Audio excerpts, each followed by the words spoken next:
I decided to do a little something different for a video. Namely, I'm going to play you this special Kickstarter version demo of a game in the works called Unraveled, Tale of the Shipbreaker's Daughter. I first heard about this game because I heard that the theme for it was being composed by Hiroki Kikuta, who, for those of you who don't know, did the music for Secret of Mana.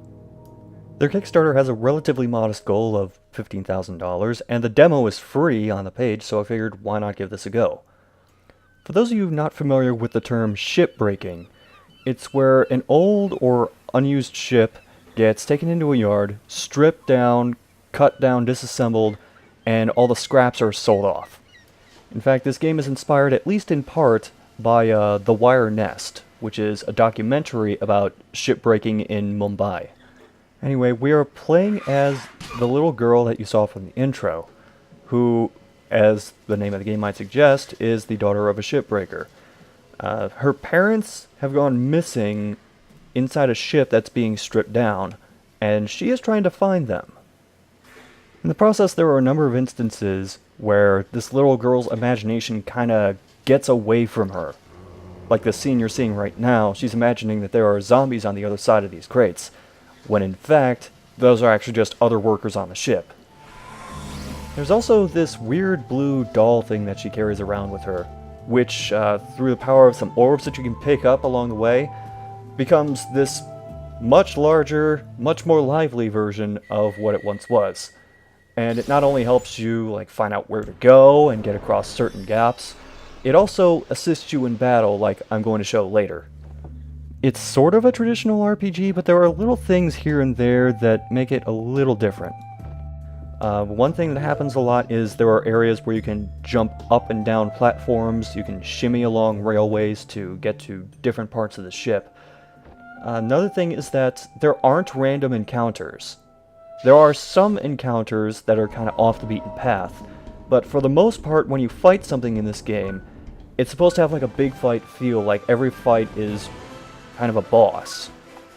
Speaking of, the battle system for this game is a little unusual in that it varies according to your mood.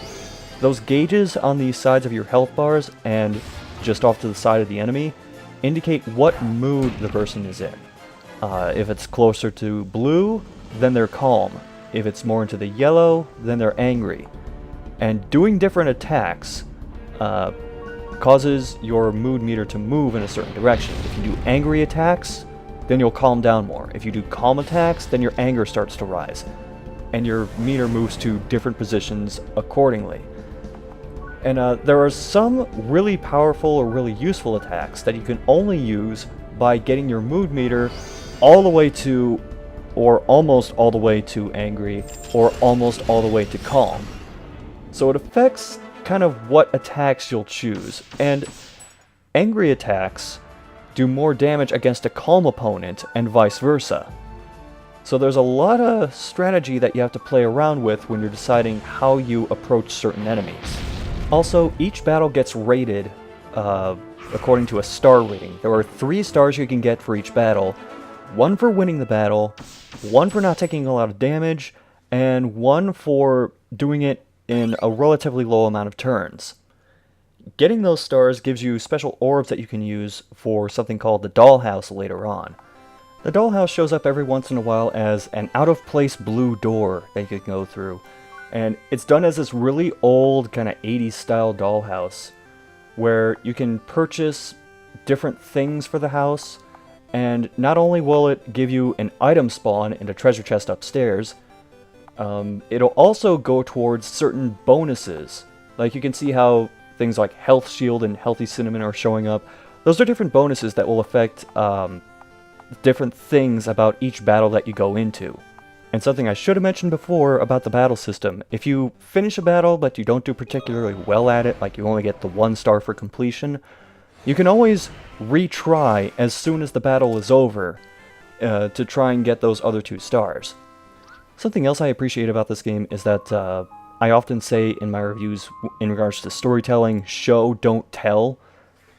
Well, this game goes entirely for show. There was precisely 1 line of dialogue in the entire demo that I encountered, and the rest is just told this way with choreographed sprite work, and occasional little emote bubbles with like an exclamation point or something like that. One last thing I'll mention is that some of the environments that you end up playing through, even though it's all just part of a shipbreaker's yard, I said that the little girl's imagination kind of goes wild, and you can see that with some of the levels in the demo, although they only gave you a little taste of it. Like there's an underwater section, and then there's this really nice transition where you go from just inside a ship to winding up in more of a jungle type area. And now, one more thing you might be wondering about this is, why is the game called Unraveled? Well, as you're going through all these, like, terrible places inside this derelict ship, the stuffed animal companion that you're going around with starts to like break apart and literally come unraveled. And the whole idea of the game is to try and find the girl's parents before he unravels completely. If that sounds interesting to you at all, go ahead and check out the Kickstarter. I think they still have a couple of weeks left to get their funding, and they're almost halfway there. Thanks for watching, guys. Take care.